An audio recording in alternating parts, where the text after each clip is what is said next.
नमस्कार दोस्तों, मैं रूपवती सिंह अपने चैनल पर आप सभी का बहुत बहुत स्वागत करती हूँ। दोस्तों, आप इस वीडियो में जानेंगे कि तुलसी पूजा को कार्तिक मास में हम किस प्रकार से करें। सर्व सुख समृद्धि के लिए आप कौन सा पाठ है जो कि करें, और तुलसी पूजा की विधि क्या है दोस्तों, ये भी आज मैं इस वीडियो में बताने वाली हूँ। कार्तिक मास की महिमा बहुत ही विस्तृत है दोस्तों। अगर इस महीने में कोई भी व्रत शुरू किया जाता है तो उस व्रत से पुण्य फलों की प्राप्ति होती है। उस व्रत का शीघ्र ही फल प्राप्त होता है दोस्तों। इस महीने में थोड़ा भी पूजा पाठ करते हैं तो उस पूजा पाठ का हमें 100 गुना फल प्राप्त होता है दोस्तों। नारायण भगवान जितना स्वयं से प्रेम करते हैं, इस माह यानी कार्तिक माह से भी उतना ही प्रेम है दोस्तों भगवान नारायण को। कार्तिक मास में तुलसी पूजन करना और स्नान करना काफ़ी पुण्यदायी होता है दोस्तों। इस महीने में अगर स्नान करते हैं और तुलसी माता की पूजा करते हैं तो इससे हमें काफ़ी पुण्य की प्राप्ति होती है। तुलसी माता की कार्तिक महीने में पूजा कैसे करनी चाहिए और शाम के समय हम कैसे पूजा करें, ये मैं आपको आज इस वीडियो में बताने वाली हूँ। इस महीने में कौन सा मंत्र का जाप करना चाहिए दोस्तों, इस वीडियो में ये भी बताऊँगी। और ये भी बताऊँगी कि अगर महिलाओं को रजस्वला यानी कि पीरियड्स इस दौरान हो जाता है कार्तिक स्नान मंथ में, जब उन्होंने पूजा पाठ शुरू कर दी है या वो कहीं यात्रा पर हैं, अगर ऐसा हो जाता है तो वो कैसे पूजा करें, ये भी आज इस वीडियो में मैं बताने वाली हूँ। जिस प्रकार के हम किसी भी व्रत को अगर कार्तिक मास में शुरू करते हैं तो उसका शीघ्र ही फल प्राप्त होता है, इसी प्रकार अगर आप नारायण भगवान का व्रत रखना चाहते हैं तो अति शुभ होता है इस महीने में रखने से। इस महीने में व्रत को शुरू करने से नारायण भगवान बहुत ही प्रसन्न होते हैं, क्योंकि यह मास उनका प्रिय मास है भगवान नारायण का। शास्त्रों में भी ऐसा बताया गया है कि कार्तिक और अगैन भगवान नारायण के प्रिय मास हैं। जब आप स्नान करते हैं नदी में या गंगा जल डाल करके आप स्नान कर रहे हैं बाल्टी में, तो वो गंगा नदी के समान ही हो जाता है। तो आप ऐसे ही स्नान ना करें इस महीने में, क्योंकि ऐसे खाली स्नान नहीं करना चाहिए। आप किसी भी भगवान का नाम लें। अगर आपको नारायण भगवान का कोई मंत्र नहीं आता है तो आप ओम नमः शिवाय, राम राम, या आपके जो मन में आता है किसी भी भगवान का नाम आप ले सकते हैं। बस ये ध्यान रखें कि खाली स्नान ना करें, किसी ना किसी भगवान का नाम, देवता का नाम आप जपते रहें और स्नान करते रहें। ब्रह्म मुहूर्त में स्नान करते हैं और मंत्र का किसी का जाप करते हैं, जो भी आपको आता है या जो भी आपको सही लगता है, तो आप वैसे भी भगवान विष्णु के प्रिय भक्त हो जाते हैं। इस महीने में जो कार्तिक मास है, अगर आप ब्रह्म मुहूर्त में स्नान करते हैं गंगा जल डाल करके, तो भगवान इससे बहुत ही प्रसन्न होते हैं। नारायण भगवान बहुत प्रसन्न होते हैं इससे। और ब्रह्म मुहूर्त में जग कर स्नान करने के बाद आप सूर्य भगवान को अवश्य ही जल दें। एक बात मैं पहले वीडियो में भी बता चुकी हूँ दोस्तों, सुबह ब्रह्म मुहूर्त में अगर सूर्य भगवान नहीं भी निकलते हैं, अगर आपको दिखाई नहीं भी दे रहे हैं, लेकिन 5 बजे के बाद सूर्य भगवान का आगमन हो जाता है। उनको जल अर्पित करने से, उनको जल अर्पित आप जब करते हैं तो वो जल ग्रहण कर लेते हैं दोस्तों। तो आप इस बात को बिल्कुल भी ना सोचें कि सूर्य भगवान निकले नहीं हैं और आप जल अर्पित कर रहे हैं, पता नहीं वो ग्रहण कर भी रहे हैं या नहीं कर रहे हैं। तो इस बात को अपने मन में बिल्कुल भी ना रखें और जल को सुबह अर्पित कर दें। जल अर्पित नहीं करते हैं ऐसा सोचकर सूर्य भगवान नहीं निकले हैं तो वो सही नहीं होता, इसलिए आप जल अर्पित कर दें सुबह। दोस्तों, अब तुलसी माता की पूजा करने के लिए आप 1 लोटे में जल लें और जल को तुलसी माता में अर्पित कर दें, और जल में थोड़ा सा गंगा जल मिला लें और तुलसी माता को अर्पित कर दें। और तुलसी माता को अर्पित करते हुए आपको जो भी मंत्र आता है, या तो आप वो मंत्र पढ़ें या फिर आप भगवान नारायण का मंत्र, जो कि मैं आपको कई वीडियो में पहले भी बता चुकी हूँ, ओम नमो भगवते वासुदेवाय नमः, इस मंत्र को आप पढ़ते हुए जल को तुलसी माता में अर्पित करें। ऐसा मंत्र अगर पढ़ते हुए आप तुलसी माता में जल अर्पित करते हैं तो आप ऐसा यकीन कीजिए कि आप पुण्य फलों की प्राप्ति के भागीदार तुरंत ही बन जाते हैं।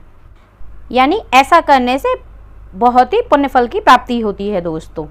जल चढ़ाने के बाद तुलसी माँ को चंदन से तिलक करें दोस्तों, और बचा हुआ चंदन आप अपने परिवार में सबको लगाएं। सबके माथे पर चंदन को आप लगाएं और आप अपने स्वयं भी माथे पर उस बचे हुए चंदन को, जो आपकी उंगली में लगा हुआ है तुलसी माता को अर्पित करने के बाद, तो आप अपने माथे पर लगाएं। इसके बाद आप तुलसी माता को भोग लगाएं। आप किसी फल से, किसी मिष्ठान से आप भोग लगा सकते हैं। यहाँ तक कि आप किस्मिस से भी माता को भोग लगा सकते हैं। और उसके बाद एक घी का दीपक भी तुलसी माता के नीचे अवश्य ही जलाएं दोस्तों। दीपक आपको सुबह भी जलाना है और शाम को भी जलाना है। घी का दीपक जलाएं। अगर घी ना मिले तो आप तिल का दीपक भी तुलसी माता के नीचे जला सकते हैं दोस्तों। अगर तिल का तेल भी ना हो तो आप अन्य तेल का दिया जलाएं, लेकिन आप सरसों के तेल का दिया बिल्कुल भी ना जलाएं, ये इस बात का ध्यान रखें। इसके बाद आप तुलसी माता की परिक्रमा दें। अगर तुलसी माता ऐसी जगह लगी हुई हैं कि आप उनकी परिक्रमा नहीं दे सकते हैं, यानी किसी कोने में लगी हुई हैं और वहाँ पर दीवार है और आप परिक्रमा नहीं दे सकते हैं, तो आप एक ही जगह खड़े होकर के सूर्य की तरफ यानी सीधा सीधा आपको घूमना है अपनी जगह पर ही, और विष्णु भगवान का नाम लेते जाना है परिक्रमा देते समय। और आप अपनी परिक्रमा 7 परिक्रमा 11 परिक्रमा इस तरह आप परिक्रमा पूरी कर सकते हैं। अगर तुलसी माता के आप आसपास जगह है तुलसी माता की परिक्रमा देने की, तो आप तुलसी माता के आसपास परिक्रमा दें, वह बहुत ही शुभ होता है ऐसा करना। अगर जगह नहीं है तो आप एक ही जगह खड़े होकर के परिक्रमा दे सकते हैं, परंतु परिक्रमा देना अति आवश्यक है। परिक्रमा देने के बाद आप तुलसी माता से अपनी मनोकामना को बोलें दोस्तों, और मनोकामना आपको रोज़ ही बोलनी है। जब भी आप तुलसी माता की पूजा करें तो आप अपनी मनोकामनाओं को, जो भी आपकी मनोकामना है, रोज़ बोलें। कुछ वृक्ष ऐसे हैं दोस्तों, वो साक्षात भगवान की श्रेणी में आते हैं, जैसे पीपल वृक्ष हुआ, तुलसी का वृक्ष हुआ, बरगद का वृक्ष हुआ। और भगवान विष्णु की हम पूजा करते हैं केले के नीचे, तो जिस केले के पेड़ के नीचे भगवान विष्णु की पूजा की जाती हो उसमें भी भगवान विष्णु का वास होता है, क्योंकि पेड़ पौधों में भी जान होती है। और जो वृक्ष देव श्रेणी में आते हैं उनको उनके समक्ष अपनी मनोकामनाओं को बोलने से वो तुरंत ही सुन लेते हैं, यानी देवता तुरंत ही सुन लेते हैं और आपकी मनोकामनाओं को पूर्ण करते हैं। बस एक बात का ध्यान रखें कि बोलते समय आपके मन में श्रद्धा भाव होना चाहिए और एक पूर्णतः विश्वास होना चाहिए। एक बात का विशेष ध्यान रखिए दोस्तों कि तुलसी माता की हम पूजा करते हैं और उनमें साक्षात देवी का वास होता है, तो आप उनके पत्ते कभी ऐसे ना तोड़ें। पहले आप उनसे इजाज़त मांग लें उनको तोड़ने की, तब आप पत्ते उनके तोड़ें। किसी भी चीज़ के लिए, पूजा पाठ के लिए आप तोड़ रहे हैं तो पहले आप उनसे इजाज़त लें कि हे माँ, मैं आपके 2 तुलसी के पत्ते ले रही हूँ, फिर उसके बाद ही आप पत्ते तोड़ें, ऐसे ना तोड़ें। ध्यान रखिए इस बात का। एक बात का और विशेष ध्यान रखें कि आप तुलसी माता को गंदे हाथों से कभी न छुएं। और जो महिलाएं रजस्वला यानी पीरियड से होती हैं, उन औरतों को, उन लड़कियों को तुलसी माता पे कभी जल अर्पित नहीं करना चाहिए। जब वह शुद्ध हो जाती हैं तभी तुलसी माता को जल अर्पित करें। अगर वो ऐसा करती हैं तो तुलसी माता रुष्ट हो जाती हैं और भगवान नारायण भी रुष्ट होते हैं ऐसा करने से, तो ऐसा बिल्कुल भी ना करें, इस बात का विशेष ध्यान रखें। और अगर आप चाहती हैं कि तुलसी माता रुष्ट ना हो और उनके पत्ते आपको ना तोड़ने पड़ें, जिस तुलसी माता की आप पूजा कर रही हैं उस तुलसी माता के पत्ते आपको ना तोड़ने पड़ें, तो आप अपने घर में एक अलग से तुलसी माँ को लगाएं। यानी एक तुलसी माँ वो लगाएं जिसमें आप पूजा कर रही हैं और दूसरी तुलसी माँ ऐसे लगाएं कि आप जब चाहे उनके पत्ते तोड़ सकती हैं, लेकिन उनसे भी इजाज़त करनी होगी। बस आप उन पे पूजा पाठ ज़्यादा ना करें, इस बात का ध्यान रखें। तो 2 तुलसी लगाएं। बहुत महिलाओं और लड़कियों का सवाल होता है कि जब कार्तिक मास में हमें पीरियड्स हो जाते हैं तो हम कैसे पूजा पाठ करें।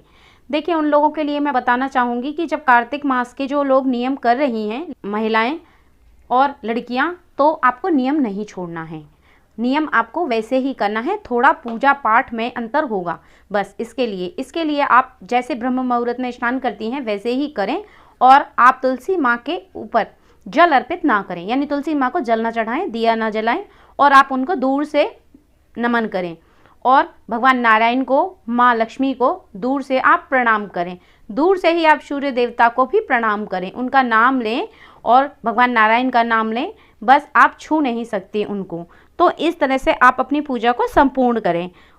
इस महीने में यानी कार्तिक स्नान के दौरान आप तुलसी माता पे जब पूजा करते हैं, उसके बाद तुलसी माता के पास बैठ करके या मंदिर के पास बैठ करके आप विष्णु सहस्त्र नाम का पाठ ज़रूर करें दोस्तों। ऐसा करने से पुण्य फलों की प्राप्ति होती है और भगवान विष्णु भी बहुत ही अति प्रसन्न होते हैं।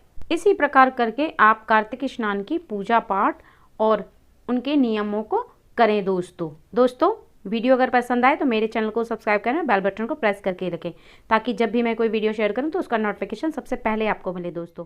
अब मैं इजाज़त चाहूँगी। नमस्कार।